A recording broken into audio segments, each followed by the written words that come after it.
সবাই কেমন আছেন? তো বন্ধুরা, আপনারা 5G কীভাবে কানেক্ট করবেন? আপনি যখন ফোনটা স্টোরেজ থেকে নেন বা কোনো দোকান থেকে আপনি যখন ফোনটা কেনেন, আপনার ফোনটা কিন্তু 5G, কিন্তু আপনার সিম লাগানোর পর কিন্তু আপনার ডাইরেক্ট কিন্তু 5G কানেক্ট নেয় না। কেন নেয় না? সেখানে কিন্তু 4G সিলেক্ট থাকে। তো আপনাকে কিন্তু 5G করতে হবে। আপনি 5G করতে গেলেন, ঠিক আছে, আপনি কিন্তু দোকানে চলে যান বা যে কোনো স্টোরে যান, গিয়ে বলেন যে ভাই আমার এই মোবাইলে 5G কানেক্ট করে দিন। তো তারা কিন্তু আপনার তরফ থেকে চার্জ নেয়। তো সেই চার্জ দিয়ে কিন্তু আপনাকে কিন্তু করতে হয়। বা আপনি কেন অত দূরে যাবেন? এই ভিডিও আপনার সামনে চলে এসেছে, এই ভিডিও দেখে আপনি শিখে যান। আমি আপনাদের দেখে দেবো যে কাউকে ডেকে আপনাকে করতে হবে না, বা কোনো স্টোরেজ যেতে হবে না, বা কোনো দোকানে যেতে হবে না। আমি স্টেপ টু স্টেপ দেখে দেবো। আপনার সম্পূর্ণ দেখবেন ভিডিওটা, কেউ স্কিপ না করে, তাহলে কিন্তু পুরো প্রসেসটা আপনি শিখে যাবেন যে আপনি কীভাবে 5G কানেক্ট করবেন। আপনার গেম খেলতে গেলে হ্যাক করে এবং কি আপনার নেট চলছে না 4G থেকে 5G করলে কিন্তু হাই স্পিড নেট চলবে। তো এটা কীভাবে করবেন, ভিডিওটা সম্পূর্ণ দেখুন। ভালো লাগলে অবশ্যই লাইক মারবেন, চ্যালেঞ্জ নতুন সরাসরি ব্যক্তি হলে অবশ্যই সাবস্ক্রাইব করে চ্যানেল সঙ্গে থাকবেন। তো চলুন শুরু। কানেক্ট করতে গেলে আপনারা কী করবেন দেখুন, সরাসরি আপনারা এখান থেকে আপনাদের যে মোবাইল যে সেটিংস, সেই সেটিংস আপনারা এখান থেকে অন করবেন। তো আমি এখান থেকে সেটিংসে চলে গেলাম। তো মোবাইলের সেটিংসে যখন চলে এলাম, আসার পরে এই জায়গাটা দেখুন, এখানে দেখুন নেটওয়ার্ক এবং ইন্টারনেট। এই জায়গাটা আপনি দেখতে পাচ্ছেন নেটওয়ার্ক এবং ইন্টারনেট, এই সেকশনের ওপর কিন্তু আপনারা একটু ক্লিক করবেন। যখনই ক্লিক করবেন, ক্লিক করার পরে এখানে কিন্তু আপনি দেখতে পাবেন, তো অলরেডি আমার এখানে মোবাইল ডাটা অফ আছে বলে আমার এখানে অফ দেখাচ্ছে। এখানে দেখুন, ঠিক আছে, সিম এবং মোবাইল।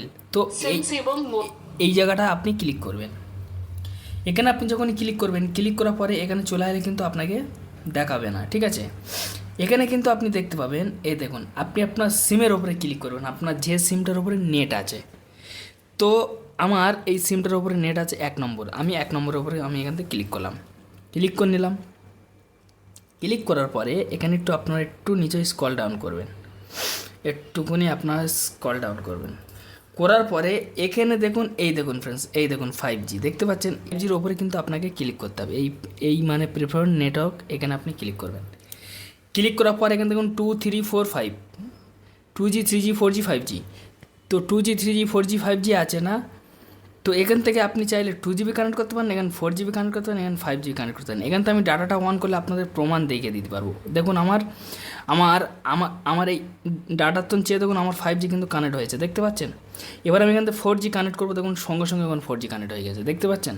এই দেখুন, এখান থেকে আমি যদি 3G কানেক্ট করি, তখন আমার 3G কানেক্ট হয়ে যাবে। দেখুন 3G কানেক্ট করেছে, আমার টাওয়ারই উড়ে চলে গেছে, দেখতে পাচ্ছেন। 3G কোনো কানেক্টই নেই, মোটমাট 3G এর থেকে কানেক্ট হবে না, দেখতে পাচ্ছেন। তো এখান থেকে আমি 4G চলে আসবো, 4G চলে এলে আমার সঙ্গে সঙ্গে টাওয়ার চলে আসবে, দেখতে পাচ্ছেন, ওখানে কানেক্ট নিয়ে নিচ্ছে। তো এইবারে আপনারা এরকম 5G করে দেবেন। 5G করে দিয়ে দেওয়ার পরে এখানে দেখতে পাবেন এই যে সেলারটা না, এটা আপনাদের অফ থাকলে আপনারা এরকম যদি অফ থাকে এরকম অন করে দেবেন 5G করার পর, তাহলে অটোমেটিক রেকমেন্ড হয়ে যাবে 5G, ঠিক আছে। আপনার অটোমেটিক কানেক্ট হয়ে যাবে 5G, ঠিক আছে। তো হয়তো আপনারা অলরেডি বুঝতে পেরেছেন।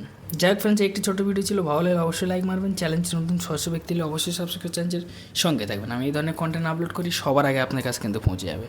ধন্যবাদ ভিডিও দেখার জন্য।